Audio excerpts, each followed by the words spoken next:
Sweat. It's one of our seemingly oddest biological functions while simultaneously being one of the most vital, and it's one of the least understood until now. Why is sweat salty? Why does stress produce sweat to the point the phrase "don't sweat it" has become commonplace? Why do some of us produce colorful or odd-smelling sweat? And as our wearable trackers continue to advance, should we be concerned about the ability of organizations to track the molecules contained in our sweat that reveal secrets about our health and our habits? Welcome to the Catalyst 360 podcast, your source for engaging, evidence-based insights on health, wellness, and high performance. I'm your host, Dr. Brad Cooper of Catalyst Coaching 360, and today's episode features Sarah Everts, popular scientific writer for publications ranging from Scientific American and Smithsonian to The Economist, and now the best-selling author of the intriguing new book, The Joy of Sweat. We'll be discussing everything from sweat's role in the search for love to the role of deodorant, what the research reveals about purported health benefits of saunas, and much, much more. If you're an employer, EAP, or wellness service provider, and you're looking to integrate the best in coaching into your well-being program, your platform, your services, Catalyst Coaching 360 has value-based pricing, the most exclusive focus on coaching in the industry, and a 17-year history of helping create lasting, meaningful change for employees nationwide. Please contact us. The email is results@catalystcoaching360.com. That's results@catalystcoaching360.com. We'll set up a time to talk through all the various options and how it might fit with your program or your services. And if you're an individual considering pursuing your MBHWC approved health and wellness coach certification, our next cohort is just weeks away. Please reach out to us anytime to get your questions answered. Same email, results@catalystcoaching360.com, or you can head over to our training website. It's catalystcoachinginstitute.com, where you can find additional details, including information about the 6-month no-interest payment option. Now, it's time to tune into The Joy of Sweat with Sarah Everts on the latest episode of the Catalyst 360 podcast. Sarah, loved your book, The Joy of Sweat. People are like, wait, what? The Joy of Sweat? We'll get into that. How in the world did you decide to write a book about sweat? Well, I am one of those people who sort of worries a little bit that I might sweat too much. I mean, when I'm exercising, it's usually in the warm-up when I actually start reaching for the towel. And so I sort of worried that I might sweat too much. And it was something that, a lot of people are kind of embarrassed about. But I'm also a science journalist. And so I've spoken to a lot of evolutionary biologists who count sweating as one of humanity's superpowers, along with, being the naked ape and having big brains. Being able to control your temperature by sweating is one of the things that's allowed humans to effectively populate the whole world. And so I thought, okay, I need to dig into this thing that, causes a lot of humans embarrassment. I know I'm not the only one. We spend $80 billion a year on antiperspirants and deodorants, but also find out, what is it about it that is actually so spectacular? We had a funny little Snapchat thing going among our little connected family, our kids and their spouses and all, talking about, do you put deodorant on before you go to that spin class or that? And I was like, what? Why in the world? And they were like, no, you totally do. So it was split decision. We may get into that at some point. So you didn't plan when you got your master's degree in chemistry. You weren't like, okay, I'm getting the master's degree in chemistry and then I'm going to do this book on sweat. No, I actually, ultimately then did a master's degree in journalism. I then was a journalist for 15 years. And while being a journalist, though, I moved to Berlin, Germany. And in Germany, people go to the spa very regularly. Yeah. And, when in Rome, you're like, okay, I want to integrate. Yeah. But I was like, why would I go and intentionally sweat in a sauna every week? And when I started to, it was kind of amazing. I developed this really deep appreciation for the euphoria, what started as, just something trying to, get to know some locals. And then there was this other thing that happened. So as a science journalist, as a journalist at all, you get hundreds of press releases in your inbox every day. And I have to admit, I don't read them all. And in fact, sometimes I delete them. But there was this one day where the subject line was artificial sweat product, launch of new synthetic sweat. And I was like, what the heck? Really? Why? What? There's bottles of synthetic fake Are sweat. you kidding me? Don't I make enough? Should I have a side hustle? Should I start selling one? Anyway, as you can see, there is just all of these things simultaneously. And there ended up being a chapter about synthetic sweat. But also, there's all these claims at saunas and spas about the benefits of sweating. And there are, but there's also a lot of hogwash and snake oil being sold to people at these places too. So I also kind of wanted to dig into that. Let's run down that path. That was actually one of my questions is we're seeing so many N of one studies basically on saunas and what's happening. And, oh, you got to get one. And now they're selling them so you can put them in your backyard or your little hut, all this. I mean, it is, I've been following health and wellness for my entire life, and I've never seen it like this. It's popped and it's gone away. It's popped. It's not popping. It's there now. What was your verdict? What did you come up with when it comes to saunas for your life, for the people that you care about? Is it different in your mind for athletes versus parents versus someone in their 70s versus someone in their 20s? Where did you come down in terms of that as you looked into it in more detail? Yeah, well, I took a really close look at a lot of the scientific publications. And the first thing you need to know is, just as you said, if there's just one study about a thing, that is not consensus in science, right? That's just a blip. But when you take the metric of really good science, which is, a very long study with a lot of people over a very long time, there are some benefits to be had based in science from sweating in a sauna regularly. And that comes actually out of this long study in Finland, of all places, of course, from whence we get the word sauna, where they looked at people over a long period of time and found that if you went regularly into the sauna, you had a lower incidence of all sorts of heart disease metrics. So less chance of a heart attack, less cardiovascular disease. And so, yeah, there is a benefit of sweating in a sauna, and it's mostly for your heart. And it's because whenever you sweat in high quantities, your heart gets a workout. Normally we think about it because, we're running outside or on a treadmill or doing some other thing that gets your heart pumping. But if you think about what's actually happening when you get hot, is that your body is freaking out and it wants to cool down, right? It's like, oh no. And so what happens is all of your veins push up against your skin. And so if you have light skin, that's why you turn red, because you've got all this hot blood in your core that is going to your skin to try and cool down. And there's also another reason, and that's because sweat is sourced from your blood. So what happens is your sweat glands get the liquidy parts of blood, filter out all the things like red blood cells, and then they send that to the surface of your skin, and that evaporates away the heat. It's, just a really basic physics thing called evaporative cooling. And so the thing is, the reason that's happening is because your heart is trying to pump your blood that's in the hot interior out to your exterior to cool it down. And so your heart is really working hard. And that actually leads to effectively a bit of a heart workout, right? So when you're sitting in a sauna doing absolutely nothing, your heart is beating really fast. Really? And so you're not getting the other kind of benefits of exercise like caloric burning or, building muscle, but you are giving your heart a workout. And that is in the end, what is the health benefit of sweating in large quantities? And what you also get is a really happy feeling, because that heart exercise leads to all these downstream production of happy chemicals, things like endorphins, right? So you feel really good too. So I think that there's, both a heart benefit and just like a mental health feeling of euphoria benefit that you get from sitting in a sauna just because your heart is working so hard. But there is so much BS.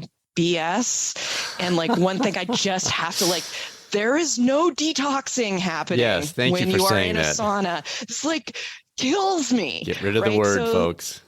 like, it's not detoxing because, like, as I said, right, like sweat, that liquid is just the watery parts of your blood, right? And so if you were trying to get rid of the crap that's in your blood, the so-called toxins, right?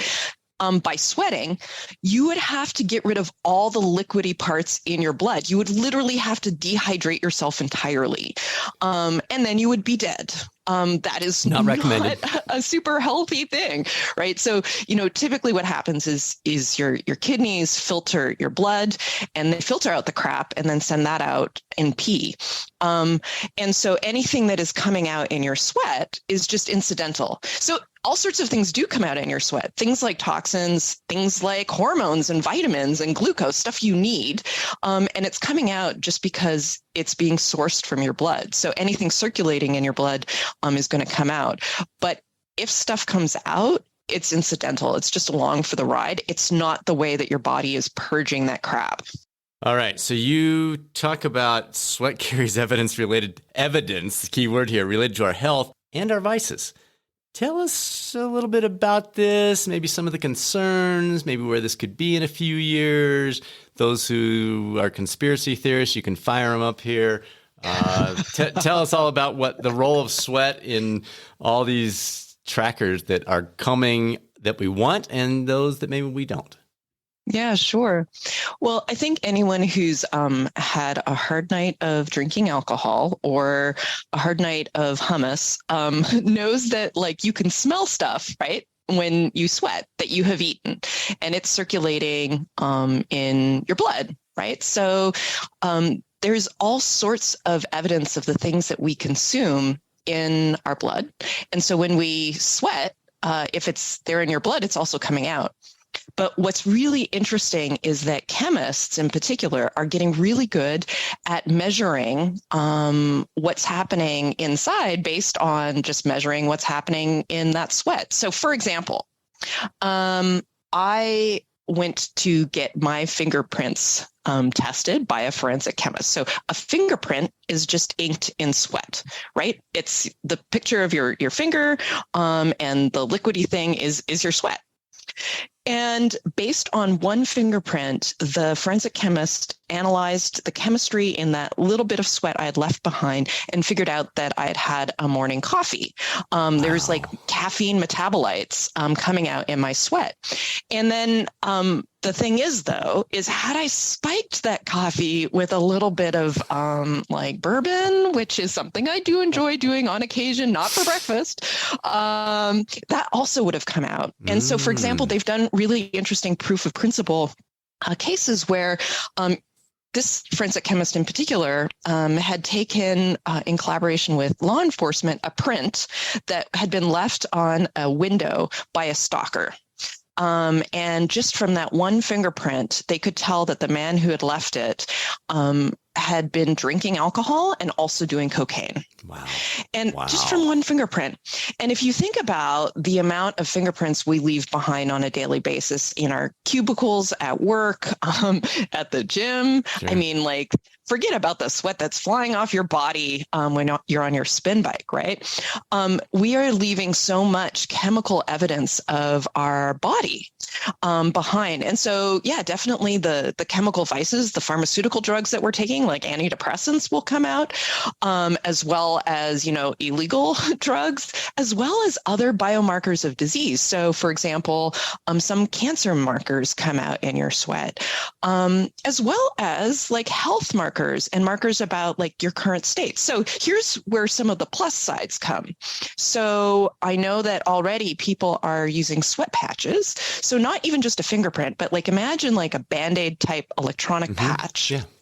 Which can measure the chemistry of sweat. Now, imagine this is, a sports fiend, an actual professional athlete, or just you and me, right. Who wants to really be careful about whether you're exercising aerobically or anaerobically. Well, you can tell that based on lactic acid coming out, right? And so you can effectively very finely tune whether, you need to switch down a bit or up a bit in terms of intensity so that you can be exercising in those spaces. Or in a team sport, for example, you can have a coach on the sidelines with an iPad, and all the team is wearing, each member is wearing a sweat patch. And, when one of the team members starts showing evidence of stress hormones, then maybe that's a really good time to switch that player out so that, the team can have, its best players working at all times. You can imagine this would be really super useful for pilots, for all sorts of, people who are in, situations where we need them to be completely sharp.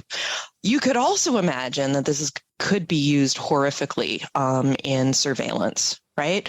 Where you go to work and you go to work at your cubicle, you leave a few fingerprints behind, and your employer decides to fire you because you've come to work with some form of, intoxicant. Or maybe they don't want to fire you because they don't want to have you as an employee because you are taking Zoloft, and they're like, not very progressive about mental health. Sure. Like, you can think of all sorts of ways in which insurance companies might decline a person based on that kind of information that we are just leaving behind in every drip of sweat.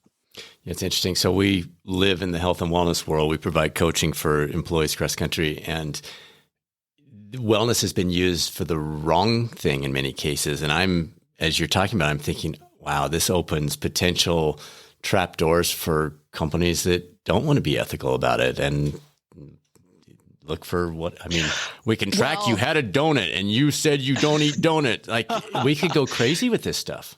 Oh, absolutely. I mean, you can imagine, the next iteration of a smartwatch having something that is in contact with your skin, right? And it measures, the sweat that's coming out just every second. Like, we are always sweating. We only notice it when we have to dial it up because of exercise, but we're constantly making these micro adjustments to our body temperature. And so you have, you can imagine the next smartwatch that detects a little bit of your sweat and sends you a push alert to say, why did you eat that donut? Yeah. Or maybe you're at the bar and it says to you, I think you need to call an Uber and drive home because your blood alcohol is too high. Yeah. So you can see some good stuff. I mean, like all technology, there's pros and cons, right? Exactly. I mean, my immediate thought as you were starting to talk about it was I enjoy doing triathlons. So Hawaii Ironman, you're out there on the lava fields and you're going through and you're like, should I have another bottle of this stuff or should I not? Or you're out on the run course. Do I need a little more salt? Do I not? Like, that won't be a debate in 5 years. It'll just be, need some salt. Need some liquid. Need some fuel. Whatever. I mean, it's on the positive side. Although then, is that boring? Are we becoming robotic endurance athletes because there's no more thinking, there's no more reacting, there's no more reading our bodies? It's simply, need salt, need water, need to slow, need to speed. So that is so interesting. All right. Speaking of interesting, if you have children in the car, you may want to pause it for this one. But you mentioned a study, don't get into too many details, about lap dancers earning the highest tips when they're fertile. What? Like, what's going on there? What are we finding here? Well, I think that there's been all sorts of very interesting studies that are looking at this other side of sweat, right? Which is, what are we actually communicating to each other with the odor? Yes. Right. So we've been talking up until this point about what's called eccrine sweat, which is like the salty stuff. But I think we've all experienced at puberty, at least, that in our armpits, effectively, they turn into stink zones. And that's because there's another kind of sweat gland, and it's called the apocrine sweat gland. And its sweat is actually not salty or wet at all. It's more like earwax. Sorry to be gross. And that comes out and actually is not very odorous. But, we have bacteria and microbes living in our armpits, and they eat that sweat. And it's their metabolic byproducts, which is just a scientific euphemism for microbial poop. That is the thing that makes us stinky. Okay, so we each have this like body odor that is our own unique print. And, there's a lot of evidence that we are sending signals, whether it's, we are in what's called estrus, like we're fertile, or, all sorts of other interesting clues, like we're anxious. There's a really fascinating set of studies about anxiety sweat that was inspired by law enforcement that noticed that people that are questioned usually come in smelling like themselves, and everybody leaves with a stinky, anxious top note, right? So we are clearly sharing information with our body odors. And so there's been a lot of studies, obviously, looking into, what role that may play in romance, sex, and dating, right? Is there a person that we are, attracted to because of the body odor situation? And I actually, my favorite of those studies was done by a guy named Klaus Wedekind, who, and I will point out, most of the research into, I guess, what you would call pheromones has been done in very heteronormative ways with like heterosexual couples, people who are binarily, man or woman identifying. So that is unfortunate, but that's currently all we have. So there is this really interesting study where they gave men T-shirts to wear and let them sweat in it. And then they took those T-shirts off and they gave them to a group of women to sniff. And the women were told to effectively rank the ones they found most attractive. Oh my God. I know, right? And when they did that, they also took everybody's blood and did some genetic testing. And they found that the women were most attracted to the body odor of men with whom any progeny, if they, had a baby together, would have a really good immune system. Like it'd be a really robust immune system. And if you think about it, that makes a lot of evolutionary history, because for most of human history, our biggest fear or the thing that kills us has been pandemics and plagues. Sure. And so it behooves us to find people attractive with whom our progeny is going to be able to survive these microbial attacks. So there's like all this delicious evidence that humans do use our noses to interact with each other. I mean, most human greetings involve some level of proximity, like whether it is kissing on both cheeks, a hug, bowing, shaking hands. We get close enough to sniff people. And actually the hand shaking thing is super interesting. There's a study done at effectively kind of like a new meet and greet situation where they recorded people meeting for the first time and found that people sniff their hands after I was fascinated. When I was reading your book, I'm like, what? That's amazing. And then I started paying attention at meetings. I'm like, oh, it makes conference sideline watching so much more interesting. Wow. Oh my gosh. That was so fascinating. Huh. So there's this evidence, right, that we are using our nose to find love. But the problem is that chemists haven't quite caught up, right? So there's hundreds of molecules that are emanating out of armpits that chemists have gone spelunking in to try and pick out, what is perhaps that, odorous note that is the thing. And they haven't been able to successfully find something that is universal, despite a lot of attempts. A lot of ads for the cologne industry. Yeah. Oh, Lord Almighty. Yep. Well, so part of that, you talk about a smell dating event that you attended. And I was just sitting there going, oh my gosh, this woman is putting herself out there. Way to go, Sarah. Tell us about that. What was it like? How were you feeling going in? And what was the purpose theoretically? I remember the details. You don't need to go into all of them, but just tell us about how it was set up, kind of where that came from and what you discovered or didn't discover. Sure. Well, these smell dating events have happened around the world, Berlin, New York, like Moscow, everywhere. And the premise is that, at some point you are going to smell the body odor of a lover, and it's probably going to be a make or break moment. So why not use that as your triage strategy off the top? And it's a curious premise. And when I was like, okay, I've got to try this out. I'm kind of a body hacker weirdo. So yes, I was definitely going to go. And what happens is the first thing you do when you show up is you're given a wet wipe to wipe away any perfume, deodorants, any other products that are giving you an odor. And then they take you through 20 minutes of high intensity interval training, like doing burpees, all the things, squat jumps, and you definitely work up a sweat. And then they hand you a cotton pad where you dab your parts and you put it into a jar that is numbered. It's a glass jar. And then there's this table with all these numbered jars, and you sniff through them and you're supposed to pick your top 5. And if I pick you as part of my top 5 and you pick me, then it's a match. And then, we can go off and see if the other things, also match, optics and shared hobbies. So I love that. And I'm thinking of it since we are communicating through Zoom.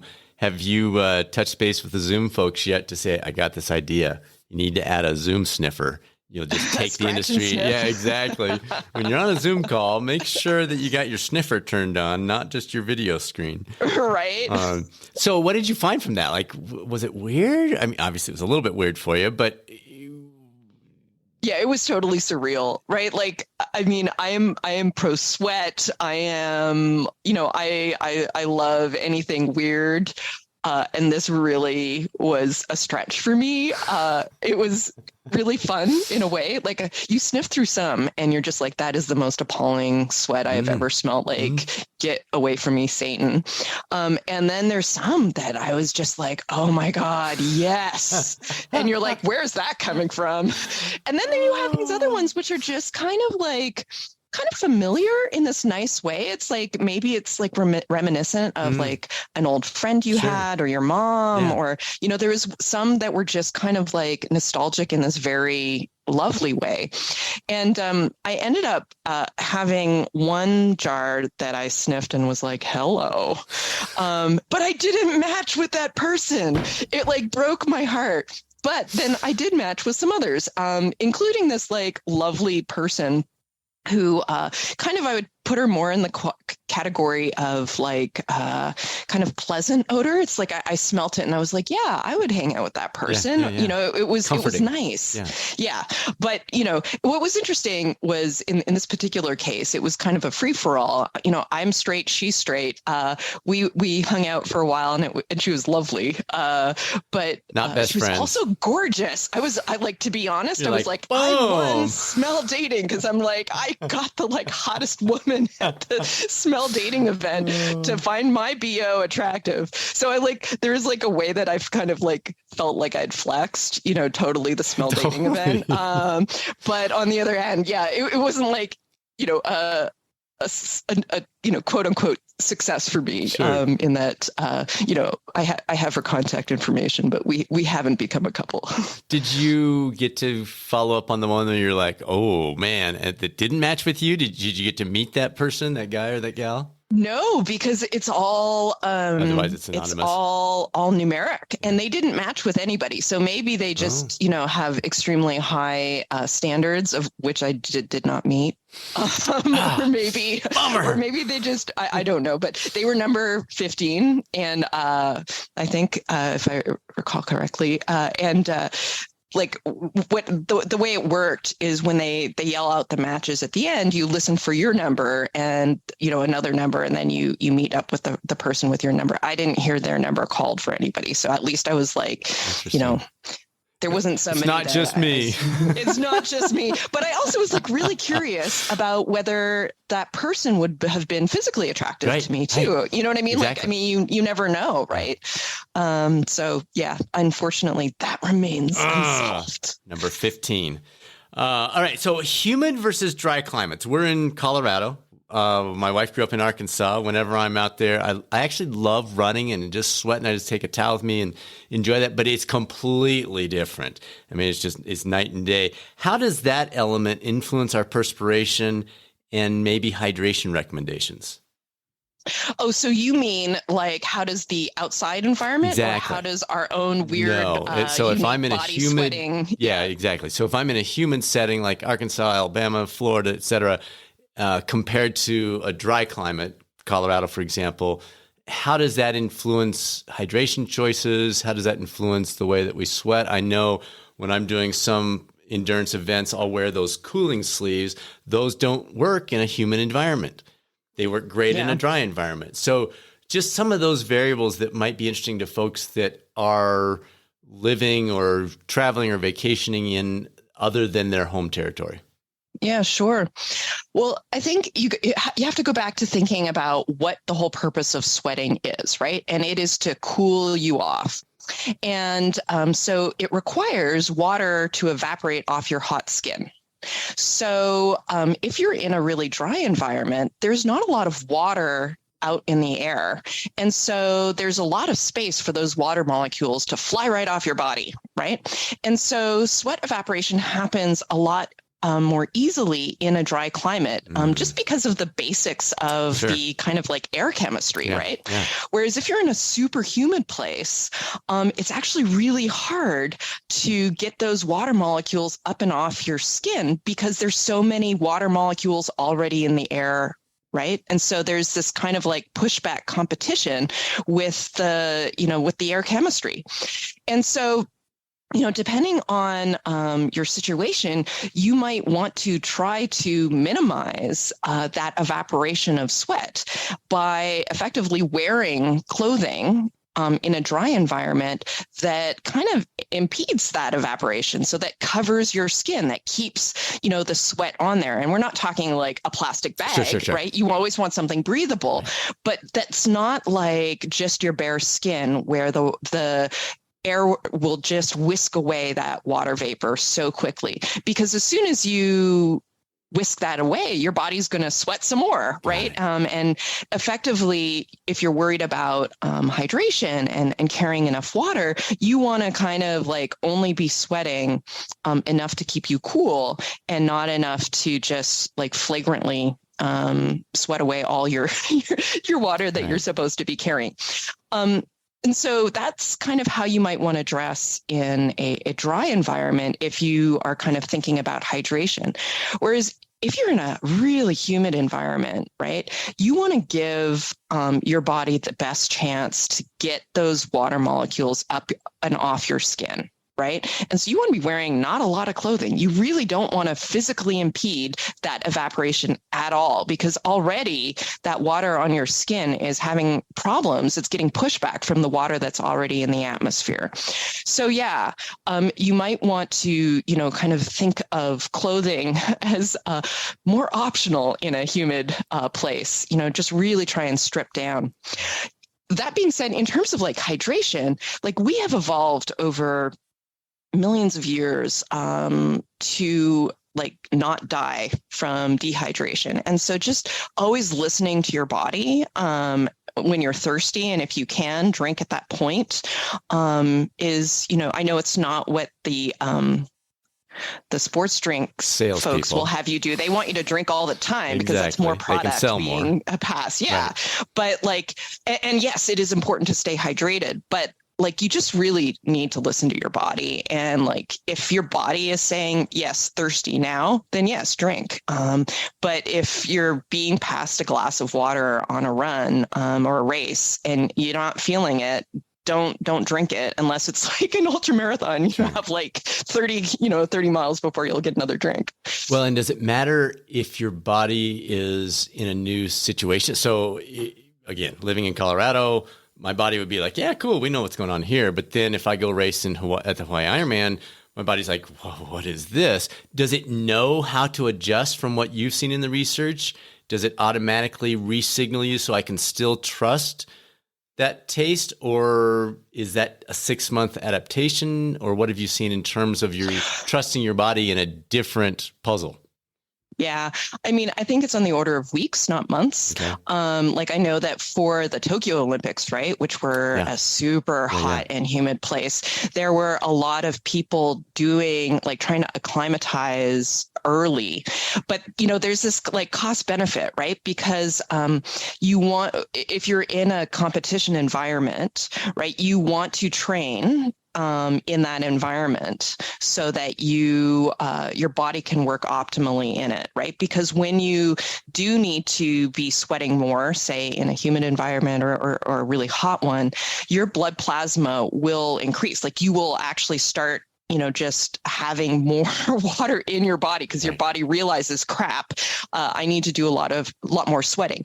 And that happens on the order of weeks. The problem is that typically right before a race, people dial down their training. I mean, it depends on the sport, Sure. But the taper phase, right? Yeah, because you want to get your body at a space, and so that ends up being a little bit of a challenge because you if you just go to that new environment, you want to go unless you are a professional athlete and can relocate, which would be great. In the weeks ahead, which is like all you need, you actually kind of want to be dialing down. So there's this way in which you do want to kind of go like quite a bit early so that you can do some training, get your body acclimatized, and then be able to also dial down into your pre-competition, whatever form you need that needs to take. Interesting. All right. Let's talk dogs for a second. We have Australian Shepherds, and our dog Sky. Anytime I hop off the bike trainer or the treadmill inside, she is ready. She's waiting. Daddy, lean down. I need to give you lots of kisses and clean all of that junk off of you. Is it just the salt taste, or is there something else to that is drawing her to? She's got a job to do and nothing's getting in her way. Okay, I'm going to speculate here because I don't actually know the scientific answer, but I would say it's a mix of delicious sweat and delicious owner, right? Like she loves you, right? She's and you have your own potent pong, and oh boy, that potent pong is dialed up, presumably after a little bit of exercise. And so I imagine it's just come hither, my beautiful Daddy! owner. Yeah. All right, fair enough. So you mentioned early on, I think it's page 28 is what I jotted down, that if anyone's dripping with sweat, their body's being inefficient. Talk us through that. So will people see less sweating, not just because they're more fit, but their sweat fitness changes too? What kind of walk us through that whole process of inefficient or efficient sweating? Yeah, sure. Okay, so if you think about it, right?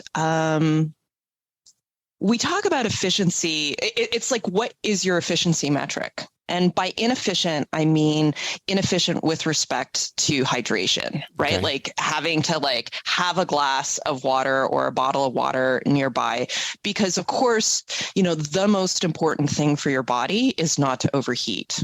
Death by heat stroke is a very terrible way to die. Sure, Don't do it. Yeah. Okay. And so, write that down, everyone. Don't die. No, not right. Today. And so effectively, what happens is if you are, if your body is perfectly acclimatized, right, then and is also being very efficient for water consumption, then you are only drinking and sweating as much as you need to keep your body at exactly that right temperature, right? So in principle, you are sweating and it is evaporating away immediately. And so your skin is mostly dry. And for most of us, most of the time when we're not moving, our body is really good at being in sync that way. There are folks with a condition called hypohidrosis, which is different, but hyperhidrosis, sorry. But, for most folks, if you're not moving, your body's in equilibrium. And so when you start to exercise and when that sweat just pours out of your body, it's your body effectively being crap. I am worried about overheating. Mm-hmm. And And so every drip that drops onto the ground or onto your towel is not being evaporated, right? And it's that evaporation which is cooling you down. Yeah. And so if that drop is lost, then it's not doing its job. And so that's a drop of hydration that is, gone away. Now, for most people in most situations, you have access to water, right? Sure. Unless it's some crazy ultra marathon, you know what I mean? Like, or unless you're stuck in the desert or, there's like terrible situations. But for most of us, we have a lot of access to water. And so it doesn't actually matter if you are dripping sweat because it is your body kind of overcompensating, but it's made a decision that it is like better to overcompensate than to risk you overheating and dying because it is such a crappy way to die. And it is so irreversible once you get to a certain point. So yeah, it is inefficient.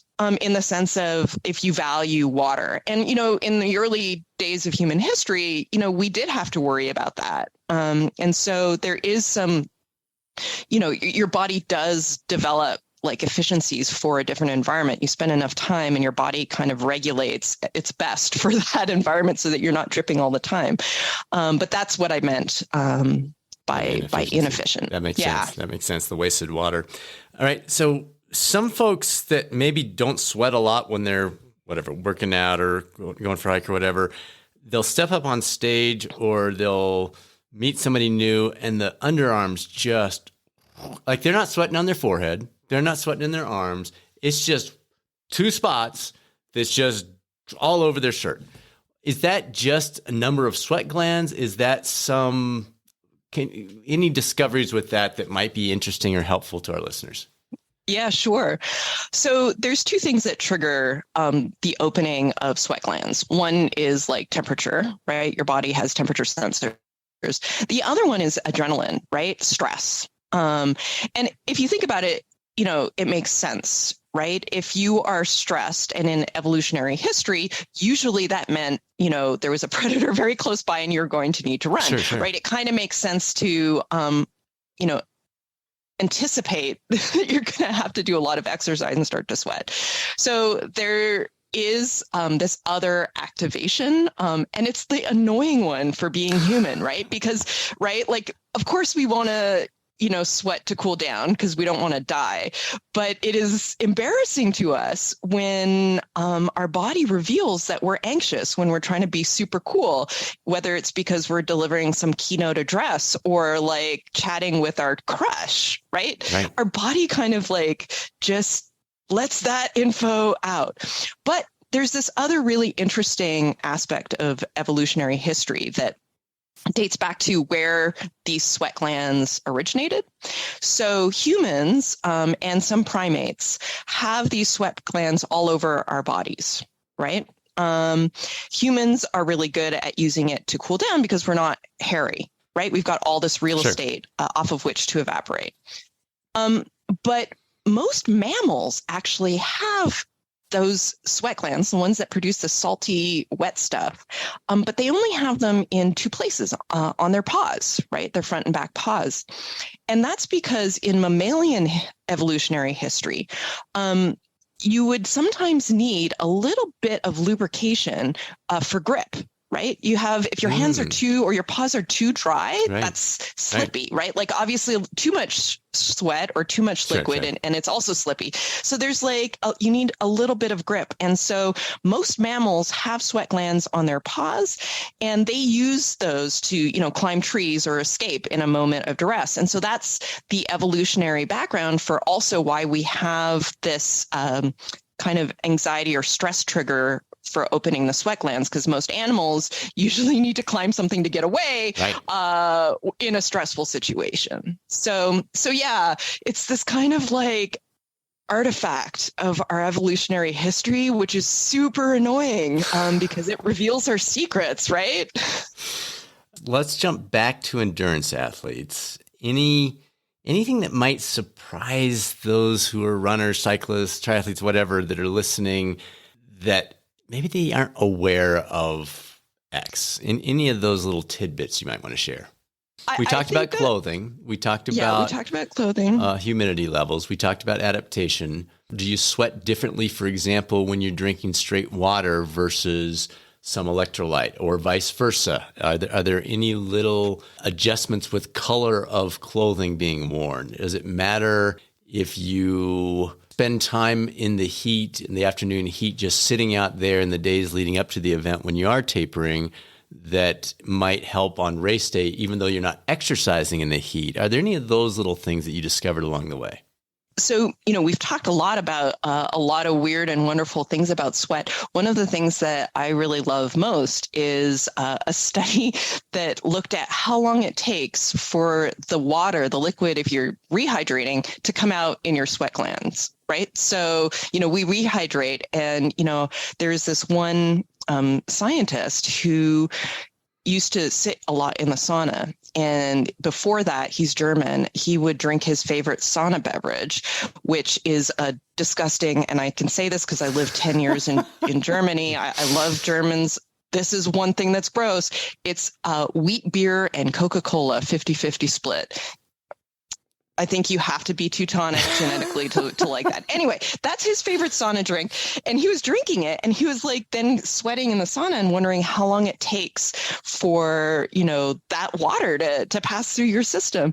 And it actually, he could measure it. So he put like a chemical tracer, because he's a chemist, put it in his drink, drank it, went into a sauna, and did a timed trial of collecting sweat after like 1 minute, 3 minutes, 6 minutes, and found out that it takes 15 minutes for the liquid that you're drinking to actually come out in your sweat. So it's very fast. So I think that's the take home message, is that when you are thirsty, right, everything happens really fast. So you should really just trust your body and drink when you're thirsty, and not be scammed by the sports drink folks who would have you drink sugary beverages. And okay, yes, on game day, when you really want to perform, sure, get that kick. But for most of us doing, daily exercise, we don't need that sugary hit. We just don't. It's counterproductive to calorie burning. And I think the other thing to remember is that, I've tasted sweat. I'm sure you've tasted sweat, whether you wanted to or not, right? It's salty. You can't drink a glass of sweat. It is disgusting, right? And so to think that you can rehydrate your electrolytes through a sports drink is also bananas.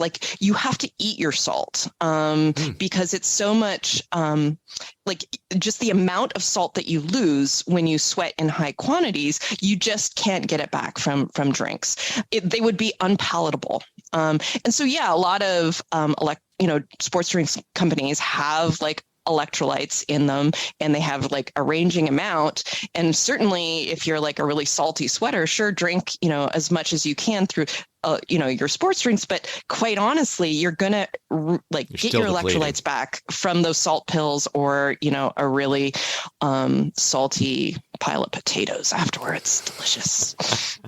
That's why I crave nachos after a race. Yes. All right, so answer for us once and for all: deodorant versus antiperspirant. Is one better or healthier? Again, when we're up on stage doing that speech we talked about earlier, different question, the big day where you're a little nervous, let's just block it all out. But on a daily basis, is there a value in choosing one over the other? Yeah, so it helps to know what each of them are doing, because they actually work really differently. So remember that in your armpits, you have two kinds of sweat glands. You have the ones that's responsible for cooling you down, so the salty stuff. But you also have the other kind of sweat gland, which makes the waxy molecules that then the bacteria eat and metabolize to make you stinky. Right. So deodorants, the way that they work is they actually have an antiseptic in them. They kill the bacteria in your armpit that would eat the waxy sweat and turn it into stink. Okay. So effectively, you just have a genocide, a microbial genocide in your armpits every time you put on deodorant. It kills them for a while, and then, as you know, they bounce back, because after 24 hours, your armpits are stinky again. Or sure. I don't know yours personally, mine are. So antiperspirants, though, have a very different mode of action. The way that they work is they always have aluminum in them, and the aluminum compound effectively plugs your pores. They plug both of your pores, the stinky ones and the salty ones, and effectively cut off the food supply to the bacteria in your armpits that would eat that sweat and make you stinky. So one is like killing the bacteria, and the other one is cutting off the food supply. And in both cases, like the plugs will fall out after a while, sure, and the populations will bounce back. Now, there's a lot of concern folks have about the fact that aluminum is a neurotoxin. It just is, sure, right? So, but it's also one of the most abundant metals in the Earth's mantle. Like, we are consuming aluminum in the food that we eat all the time. It's in sesame seeds, it's in spinach, right? It's because our food is grown in soil and our soil has aluminum in it. So as it turns out, our body is pretty good at filtering out aluminum, like the body burden of aluminum that we consume. The question is, if you put aluminum on the surface of your skin every day, is that going to push your body burden of aluminum that you're already getting from eating food above and beyond what's healthy? Sure. And what's really interesting is just how little actual science has been done on that. In part, it's because it's very hard to study aluminum over and through skin. But from the research that was done, and in fact, the European Union's Committee for Cosmetics, like the scientific regulation of them, made sure over the course of a few years that we had some up-to-date information. And from that information, it looks like the body burden is probably not hugely affected by applying antiperspirant on the outside of your skin. Now, there's like an asterisk, and the asterisk is if you shave your armpits, right, you are making tiny microabrasions, sure, which is effectively giving like a conduit in beyond your epidermis, right? You're actually having, you have these microabrasions getting into your bloodstream. So that if you shave, you are probably having a little bit more of that body burden. As for me, I don't worry about it that much. Like, there are so many things that we are exposed to every day, right? I like scotch. There are carcinogens in scotch. I don't drink scotch every day. I save it for special. Good to hear that. So I've just drunk a whole bunch before. That's right. This was awesome. And so like, that's kind of my approach with antiperspirants too, right? Like, I don't want to wear them every day, right? I don't need the body burden of aluminum, but I don't eschew it totally. Like, sometimes I don't want my armpits, sure, to be sweaty, right? And here's the thing. There's a lot of products out there that are total greenwashing products. They claim to be aluminum free, but actually they're just aluminum chlorohydrate free. That's just one form of aluminum. But like all these like mineral rocks, these kind of whitish rocks, which claim to be aluminum chlorohydrate free but they've got potassium alum in them as their active ingredient. So they've got aluminum in a different form. So don't be scammed by that. Always read the ingredient labels. So I'm going to stop there, because that's the whole purpose of this podcast, is don't be scammed by the baloney, folks. So Sarah, awesome job on your book. I don't always discover our guests' books in advance. Oftentimes they're sent to us, trying to get on the podcast, that kind of thing. Yours I found because two of our prior guests were testimonials for you. So your book, The Joy of Sweat, jumped off the page to me. Great job. Fun insights. Great job. Oh, well, thank you for having me. It's been really fun for me too. Thanks again to Sarah for joining us. When I first saw former guests of the Catalyst 360 podcast like Christy Anschwaden and Alex Hutchinson had written testimonials for her book, I knew this would be a fun one. Thanks for making Catalyst 360 podcast a regular part of your week. If you're new to the Catalyst community, you might enjoy going back through the extensive library. We have almost 275 episodes now, and with the exception of maybe 5 or 6 of those over the past 5 years, almost every single episode is as applicable today as when we originally released it. We started back in 2018 with the goal of combating all the fads, the pseudoscience that unfortunately too often dominate the headlines, and try to bring evidence-based insights into the world of health, wellness, and performance. We're grateful you've chosen to join us on that journey. And now, it's time to be a Catalyst. This is Catalyst Coaching 360's Dr. Brad Cooper. Make it a great rest of your week, and I'll speak with you soon on the next episode of the Catalyst 360 podcast, or maybe over on the YouTube coaching channel.